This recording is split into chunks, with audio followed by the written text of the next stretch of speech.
तो दोस्तों, आपका हमारे एक और धमाकेदार वीडियो में स्वागत है। भाई, आज का एपिसोड तो आपके दिमाग के सारे पुर्जे हिलाकर रख देगा। आज किम डोगजा मौत की कगार पर खड़े होकर एक ऐसा आत्मघाती कदम उठाने वाला है जिसकी किसी ने कल्पना भी नहीं की थी। कैसे वो डेमन किंग एस्मोडियस के सामने खुद को यू जुंगह्युक का स्पॉन्सर गॉड घोषित करेगा, और जायंट फैबल के शेयर्स का वो कौन सा बिजनेस माइंड डोगजा दिखाएगा जिससे आसमान के गॉड्स भी लालच में आ जाएंगे।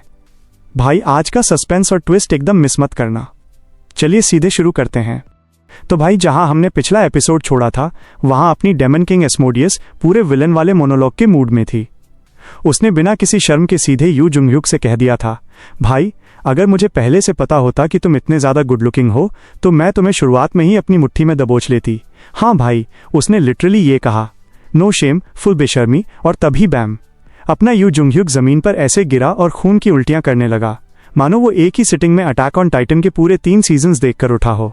एस्मोडियस उसके ऊपर किसी फाइनल बॉस की तरह खड़ी हो गई और चिढ़ाते हुए बोली, ओह तुम मुझसे डर रहे हो, ये तो बहुत क्यूट है यार। मेरा मन कर रहा है कि मैं तुम्हें किसी कीड़े की तरह यहीं मरोड़ दूं। इतना बोलते ही उसने जुंगह्युक पर एक और खतरनाक इनकॉर्नेशन अटैक कर दिया। और भाई, हमारा लड़का फिर से जमीन पर धूल चाट रहा था, हाँफ रहा था, चोटों से चूर था और पक्का इस वक्त अपनी लाइफ की चॉइसेस के बारे में सोच रहा था। एस्मोडियस ने उसकी तरफ एक अजीब सी क्रूर मुस्कान के साथ देखा और बोली, मुझे यकीन नहीं हो रहा है, एक मामूली इंसान के शरीर में इतनी गहरी निराशा और दर्द सच में बहुत डिलिशियस है। यू जुंगह्युक ने दर्द से कराहते हुए कहा, कमीनी। तभी एस्मोडियस ने बेहद कैजुअल अंदाज में एक और बम फोड़ा। ओह, वैसे तुम्हें एक बात बताऊं, परसेफोन कह रही थी कि किम डोगजा की कहानी तुमसे कहीं ज्यादा बेहतर होगी। क्या तुम इस बात पर यकीन कर सकते हो? अब यहाँ यू जुंगह्युक खून से लथपथ था और अपनी आखिरी सांसें गिन रहा था, पर फिर भी उसने धीरे से बुदबुदाया, सॉरी किम डोगजा, लगता है मेरे लिए इस बार का सफर यहीं तक था। पर भाई, तभी अचानक बूम, पूरा माहौल एक झटके में बदल जाता है। यू जुंगह्युक ने अपना सिर ऊपर उठाया और गुस्से में बड़बड़ाया, ये बिल्कुल इसी वजह से मैंने तुमसे कहा था कि अपनी भावनाओं को थोड़ा पहले जाहिर कर दिया करो। एस्मोडियस ये सुनकर अचानक पीछे हटी। उसका चेहरा कंफ्यूजन से भर गया कि वेट, होल्ड ऑन, ये क्या बकवास है। तभी सिस्टम का धमाकेदार कड़क नोटिफिकेशन गूंज उठा। The constellation demon king of salvation is watching the demon king of rage and lust. और भाई, जुंगह्युक ने हाफते हुए अपनी पूरी ताकत समेटकर दहाड़ लगाई, एस्मोडियस, मेरी इनकॉर्नेशन पर दोबारा अपनी गंदी उंगली उठाने की हिम्मत भी मत करना। तभी स्क्रीन चमकी, exclusive skill omniscient reader's viewpoint stage 3 has been activated. अब यहाँ से कहानी तुरंत शिफ्ट होती है वापस हमारे किम डोगजा की तरफ, जिसकी हालत इस वक्त जुंगह्युक से भी ज्यादा खराब थी। डोगजा कमरे के फर्श पर खून से लथपथ पड़ा था और अपनी आखिरी सांसें गिन रहा था। एलीन पागलों की तरह उसकी छाती पर कपड़ा दबा रही थी ताकि खून रुक सके। वो चिल्ला रही थी, ये पागल लड़का आखिर क्या सोच रहा था?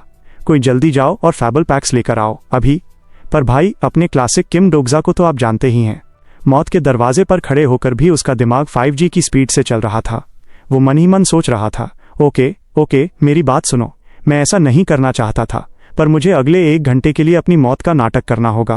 पूरी तरह नहीं मरना है भाई, बस उतना ही जितना जिंदा रहने के लिए काफी हो, क्योंकि अगर मैं सच में मर गया तो मुझे आफ्टरलाइफ में उस खड़ूस किम नामवून का चेहरा देखना पड़ेगा और मैं इस वक्त उसके ड्रामे सहने के लिए इमोशनली बिल्कुल तैयार नहीं हूं। और तभी स्टैब, किम डोगजा ने खुद को ही चाकू मार लिया।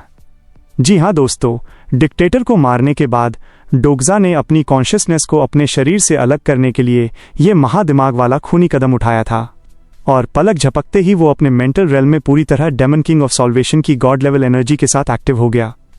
उसने अपनी कड़क आवाज सीधे गिलोबार्ट कॉम्प्लेक्स में खड़ी एस्मोडियस पर दे मारी। एस्मोडियस, अपनी गंदी और घिनौनी आंखें मेरी इनकॉर्नेशन से दूर रखो। अब वहां खड़ी एस्मोडियस की आंखें फटी की फटी रह गईं। Wait, demon king of salvation, तुम वो असली बंदे हो? डोगजा ने फुल स्वैग में कहा। हाँ भाई, मैं ही हूं, उसने अपनी आंखें सिकाड़कर पूछा। पर तुम्हारा इसके जैसा इतना हैंडसम इनकॉर्नेशन कब से हो गया? डोगजा ने एक ठंडी हंसी हंसते हुए कहा। धत साला, तुम सच में लेटेस्ट अपडेट से काफी पीछे चल रही हो। ऑफ कोर्स ये लड़का मेरा ही इनकॉर्नेशन है। हालांकि भाई, अंदर ही अंदर डोगजा के पसीने छूट रहे थे। वो सोच रहा था कि चलो अच्छा है, इस कमीनी ने कहा था कि वो यहाँ सिर्फ बात करने आई है। अगर मैं थोड़ा स्मार्टली खेलूं तो शायद ये जुंगह्युक को चिकन लेग पीस की तरह 2 टुकड़ों में नहीं फाड़ेगी। और भाई, बस इसी वक्त हमें एस्मोडियस का अब तक का सबसे खतरनाक और वाइल्ड कैरेक्टर इवैल्यूएशन पता चलता है। एस्मोडियस खूबसूरती की भूखी, part time daemon king, part time food critic और फुल टाइम ठरकी।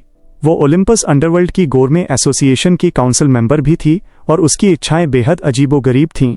डोग्जा अब अपने दिमाग में नॉवेल की सारी यादें खंगालने लगा कि कम ऑन डोग्जा, इस ठरकी विलेन से निपटने का कोई ना कोई चीट कोड तो इस नॉवेल में जरूर होगा। तभी अचानक उसके मेंटल स्पेस में एक छोटी सी गुड़िया अपीयर होती है। तभी नोटिफिकेशन आया, कॉन्स्टलेशन डीमन लाइक जज of fire is experiencing a nose bleed due to overwhelming emotion. यानी जुंगयुक को डोग्जा का इनकॉर्नेशन सुनकर अपनी ऊरियल की नाक से खून बहने लगा था। डोग्जा ने उस डॉल की तरफ देखा, तुरंत मैसेज आया, कॉन्स्टलेशन डीमन लाइक जज of fire is rubbing her face against you. यानी वो खुशी के मारे डोग्जा से लिपट रही थी। डोग्जा ने एक ठंडी सांस ली। ऊरियल, तुम यहाँ क्या कर रही हो? प्लीज शांत हो जाओ। एस्मोडियस इस पूरे अजीबोगरीब ड्रामे को देख रही थी। उसने हैरान होकर कहा, हैं? तो वो अफवाहें सच थीं? तुमने सच में सिनेरियो 10 में ही फैबल ग्रेड हासिल कर लिया और तुम मुझसे रत्ती भर भी नहीं डर रहे हो? वाइल्ड, डोग्जा ने तुरंत फुल फ्लेक्स मोड में आते हुए कहा, कौन जानता है, शायद मैं उन अफवाहों से कहीं ज्यादा स्ट्रांग हूं जो तुमने सुनी है। एस्मोडियस ने मुस्कुराकर कहा, हूं, तो तुम्हारे बारे में ये अफवाह भी सच है कि तुम बहुत बड़बोले हो। तुम सच में बहुत ज्यादा बोलते हो भाई। मैंने ये भी सुना था कि तुम किसी कॉन्स्टलेशन के हाथों एक बार मर चुके हो। डोग्जा ने कहा, हाँ, पर मेरी किस्मत अच्छी थी। एस्मोडियस ने उसकी तरफ देखा, मुझे मिस्टीरियस मर्द बहुत पसंद हैं। डोग्जा ने अपनी आंखें घुमाई, हाँ, पर मुझे ऐसे स्टॉकर्स बिल्कुल पसंद नहीं हैं जो मेरे सीक्रेट्स में ताक झांक करते हैं। पर भाई, एस्मोडियस का ड्रामा अभी खत्म नहीं हुआ था। उसने जुंगह्युक की तरफ इशारा करते हुए कहा, तो क्या ये तुम्हारा नया इनकॉर्नेशन है? मैंने सुना था कि तुम्हें छोटे बच्चे पसंद हैं, डेमन किंग ऑफ सॉल्वेशन। ये सुनते ही डोग्जा का पूरा चेहरा घृणा से भर गया। उसने चिल्लाकर कहा, व्हाट द एक्चुअल हेल, तुम ये किस तरह की बकवास और घटिया बातें कर रही हो? एस्मोडियस ने उसे एक फेक मासूम सी स्माइल दी और बोली, कुछ नहीं भाई, मैं तो बस इस बात से थोड़ी चिढ़ी हुई हूं कि मैंने इस पूरे जाल को बिछाने में जो मेहनत की थी वो इस खूबसूरत चेहरे के सामने अब बिल्कुल वर्थ इट नहीं लग रही। अब यहां डोग्जा अपने दिमाग में गणित लगाने लगा कि वेट, इसने जिस जाल और इनकॉर्नेशन की बात की वो पक्का हान म्योंगो की बेटी ही होगी। फिर उसने राहत की सांस ली। चलो, अच्छा है कि वो लड़की अपने डैड जैसी बिल्कुल नहीं दिखती। डोग्जा ने मामले को शांत करने के लिए जोर से कहा, ओके, मुझे लगता है कि यहाँ कोई बहुत बड़ी गलतफहमी हुई है। मार्केट में मेरे बारे में कुछ बहुत ही अजीब अफवाहें फैलाई गई हैं। एस्मोडियस ने फ्लर्ट करते हुए अपना सिर हिलाया। बात तो सही है, पर भाई, जब तुम्हारे पास इतना खूबसूरत इनकॉर्नेशन हो तो कोई अपनी पसंद कैसे न बदले? डोग्जा ने मन ही मन सोच लिया, हाँ भाई, इस ठरकी से सीधे मुंह बात करना बेकार है। तो उसने तुरंत अपना गियर बदला और कड़क आवाज में कहा, ऑल राइट, अब अपनी असली आवाजों में बात करना बंद करते हैं, वरना तुम्हारी आवाज से यहाँ आसपास के सारे इनकॉर्नेशंस डरकर भाग जाएंगे। और वैसे भी ये इंडस्ट्रियल कॉम्प्लेक्स अब मेरा है, तो क्या तुम कृपा करके मेरे लोगों को नुकसान पहुंचाना बंद करोगी? तुरंत नोटिफिकेशन आया, you have become the new master of the industrial complex. Asmodeus ने थोड़ा सा झुककर रिस्पेक्ट दिखाई। आह, मेरी गलती थी कि मैं थोड़ी रूड हो गई। डोग्जा ने सीधे पॉइंट की बात पूछी, तो तुम्हारे यहाँ आने की असली वजह क्या है? क्या तुम यहाँ उस डेमन किंग सिलेक्शन की वजह से आई हो? क्या तुम्हें कोई नई गद्दी चाहिए? मैसेजेस फ्लैश हुए, you are currently a demon king candidate in the 73rd demonic realm, a new scenario is currently pending. Asmodeus जोर से हंसी, मैं? भाई, मैं पहले से ही 32वें डेमन रेल्म की क्वीन हूँ। मैं भला अपने से नीचे की किसी लोट या गद्दी के लिए खुद को डाउनग्रेड क्यों करूंगी? डोग्जा ने अपनी भौहें सिकाड़ी, तो फिर तुम्हें क्या चाहिए? और भाई, बस तभी एस्मोडियस ने वो बात बोल दी जिसकी किसी को उम्मीद नहीं थी। मैं चाहती हूं कि तुम इस 73वें डेमन रेल्म के नए डेमन किंग बनो। ये सुनते ही डोग्जा के दिमाग में हान म्योंगो की वो पुरानी बात गूंज उठी जो उसने कंपनी के दिनों में कही थी कि उस डेमन किंग ने मुझसे कहा था कि मैं खुद जाकर 73वें डेमन रेल्म का नया किंग चुनूं। डोग्जा बुदबुदाया, हाँ, इसका मतलब हान म्योंगो उस वक्त कोई फालतू बकवास नहीं कर रहा था। फिर डोग्जा ने अपनी पोस्टर सीधा किया और कड़क आवाज में बोला, सॉरी, पर मुझे तुम्हारी किसी हेल्प की जरूरत नहीं है। मैं यहाँ तक अपने दम पर आया हूँ। एस्मोडियस ने अपनी एक भौं उठाई और कहा, तुम अब तक लकी रहे हो, ये सच है, पर तुम्हें क्या लगता है कि तुम्हारी ये किस्मत कब तक साथ देगी? क्या तुम्हें लगता है कि मेल्डॉन और बर्कन के वो बड़े बड़े ड्यूक्स तुम्हारे पाले में हैं? डोग्जा को अब थोड़ा पसीना आने लगा। उसने मन ही मन सोचा, धत साला, वो दोनों ड्यूक्स पक्का उन नेबुला के साथ मिले हुए हैं जो मुझसे नफरत करते हैं। तभी एस्मोडियस ने उसे एक बेहद ठंडी मुस्कान दी और बोली, अगर तुमने मेरी हेल्प लेने से मना किया तो तुम सीधे मौत के मुंह में जाओगे। और भाई, बस उसी पल डोग्जा को रियलाइज हुआ कि आसमान के ज्यादातर कॉन्स्टलेशंस इस डेमन किंग कैंडिडेसी के खिलाफ हैं। वो इस वक्त जो भी फैसला लेगा वो उसकी पूरी कहानी का फ्यूचर तय करने वाला था। तभी सिस्टम के अलर्ट्स आए, a few constellations are watching your choice. Constellation, prisoner of the golden headband is watching your choice. Constellation abyssal black flame dragon is watching your choice. Dokja ने एस्मोडियस की तरफ देखा और अपनी आंखें छोटी करके पूछा, वेट, क्या तुम किसी जायंट फैबल के पीछे हो? एस्मोडियस मुस्कुराई। वो काफी इंप्रेस लग रही थी। ओह, तो तुम्हें इसके बारे में पहले से ही पता है। असल में दोस्तों, स्टार स्ट्रीम की दुनिया में जो नॉर्मल फेबल्स होती हैं वो किसी कॉमन आइटम की तरह होती हैं, पर कुछ ऐसी विशाल और दुनिया को हिला देने वाली कहानियां होती हैं जिन्हें जायंट फैबल कहा जाता है, जैसे ओलिम्पस की गिगांतोमैकिया या असगार्ड का राग्नारोक। आसमान के कॉन्स्टलेशंस इन कहानियों के पीछे पागलों की तरह भागते हैं, क्योंकि इसका एक छोटा सा हिस्सा भी उनकी पावर को कई गुना बढ़ा देता है। और अगर आपके पास ऐसी कहानियां बहुत सारी हों तो आप खुद का एक पूरा फैक्शन खड़ा कर सकते हैं। यही वजह है कि जब भी कोई ऐसा बड़ा सिनेरियो आता है तो ये गॉड्स गिद्धों की तरह मंडराने लगते हैं। डोग्जा ने पूरा दिमाग लगाया और जोर से बोला, तो इस 73वें रेल्म का ये डेमन किंग सिलेक्शन उन्हीं जायंट फेबल्स में से एक है। हालांकि हाँ, ये गिगांतोमैकिया के लेवल का तो बिल्कुल नहीं है। एस्मोडियस ने सिर हिलाया। बिल्कुल सही, और मुझे उसी फैबल के शेयर्स चाहिए। नॉर्मल सिचुएशन में डोग्जा ने उसे सीधे धक्के मारकर बाहर निकाल दिया होता, पर तभी डोग्जा के दिमाग में उसके स्मार्टफोन की वो लाइन फ्लैश हुई जो नॉवल में लिखी थी कि और तमाम वजहों के बीच ये सबसे जरूरी वजह थी। उस समय हमें किसी भी हालत में डेमन किंग एस्मोडियस को अपना दुश्मन नहीं बनाना चाहिए था। डोग्जा ने एक गहरी सांस ली और कहा, ठीक है, अगर मैं डेमन किंग बनता हूं तो मैं तुम्हें उस कहानी के कुछ शेयर्स दे दूंगा। तभी आसमान के गॉड्स भड़क उठे। Few constellations are greatly disappointed in your decision. Constellation, prisoner of the golden headband, is giving you a very confused look. Constellation, abyssal black flame dragon, is cackling wildly. डोग्जा ने मन ही मन सोचा, उफ, मैं इस वक्त एस्मोडियस के खिलाफ कोई भी कदम नहीं उठा सकता जब तक मुझे उसकी कमजोरी न पता चल जाए। मेरी एक गलत चाल और जुंगह्युक वहीं ढेर हो जाएगा। एस्मोडियस ने खुशी से अपने हाथ मले। बहुत बढ़िया, तो बताओ तुम मुझे कितना % शेयर दे रहे हो? डोग्जा ने शांति से जवाब दिया, 30%। एस्मोडियस चिढ़कर चिल्लाई, बहुत कम है, मुझे कम से कम 50% चाहिए। चलो अभी के अभी कॉन्ट्रैक्ट साइन करो।